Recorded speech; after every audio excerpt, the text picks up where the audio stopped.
This is my hay paddock, and it's looking good, full of nice, lush green hay. 10 years ago, I never thought this would be my life.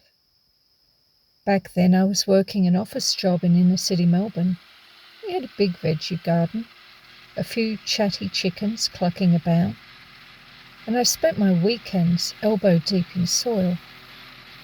That part of my life felt wholesome and grounding, but something was missing.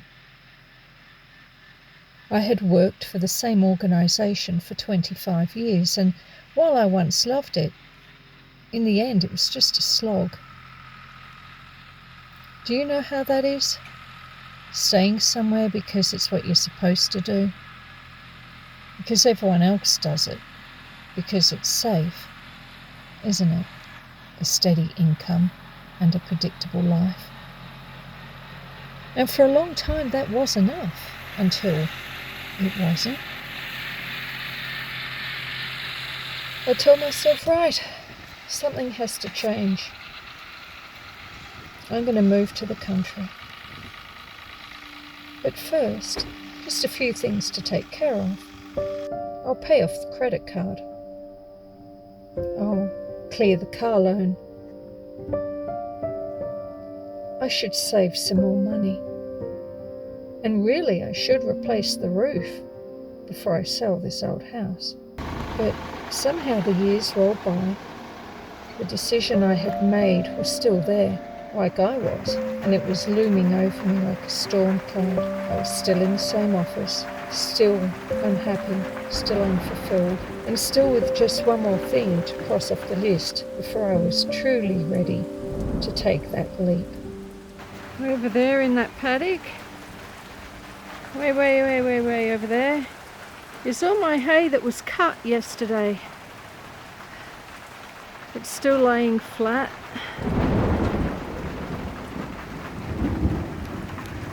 And now we have this.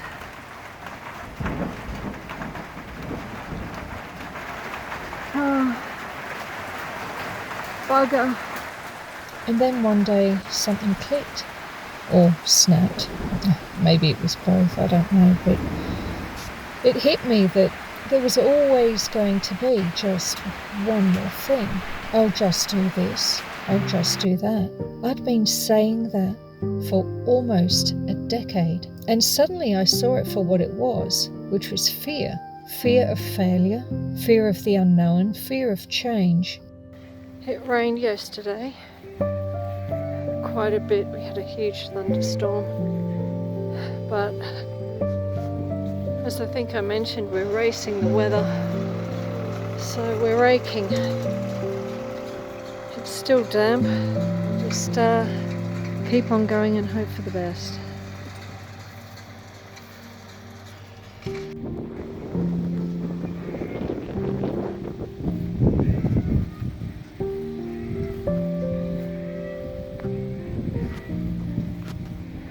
And then I had like a, what do you call it, like a flash forward moment. I imagined myself at 80 or 90 looking back at my life, and I was horrified. Wow, 50 years of filing invoices. Now that's dedication. So right there, right in the middle of my workday, I called the real estate agent before I had time to chicken out. And by that evening, my house was on the market. And the house didn't take long to sell. The first thing I did after it sold was to resign from my job with 4 weeks' notice. And everyone thought I was completely nuts. Many tried to talk me out of it. Where will you go? What will you do? Well, I bought this place. Going from an inner city suburban backyard and a career spanning 25 years to being unemployed on 165 acres and no idea how to look after it all. We brought our city chickens with us when we moved, and then we had to get more. after we found on the first night that the chicken coop wasn't as fox-proof as we thought. 2 months later, I bought a small flock of 12 black Suffolk sheep, and that flock grew and grew. I started saving for cattle. It took me 3 years to save up enough to buy 6 steers, kept them for 2 years, sold them and bought 12. I had to completely relearn everything I thought I knew about gardening. It was nothing like growing food in the city. I mean, we get snow here in winter. Life here isn't easy, but it is rewarding. And yes, I still have fears and I still doubt myself, but I'm doing it, pushing my limits, stepping outside of my comfort zone, not just on the homestead, but in the world of social media too. Because life is like the hay. It grows, it evolves, and you watch over it, nurturing it, pulling out the thistles when they appear. Every paddock, every life has them, those sharp, unwelcome things that show up, no matter how careful you are, and you deal with them as best you can, and you move on. But always in the back of your mind you're thinking, when's the right time? When's the best weather? The right help? The perfect conditions? So many questions, so many ways it could go wrong, like the storm. And sure, the storm cost us some worry, and it cost us some hay. But we still have something, and something is always better than nothing. And it's the same with life.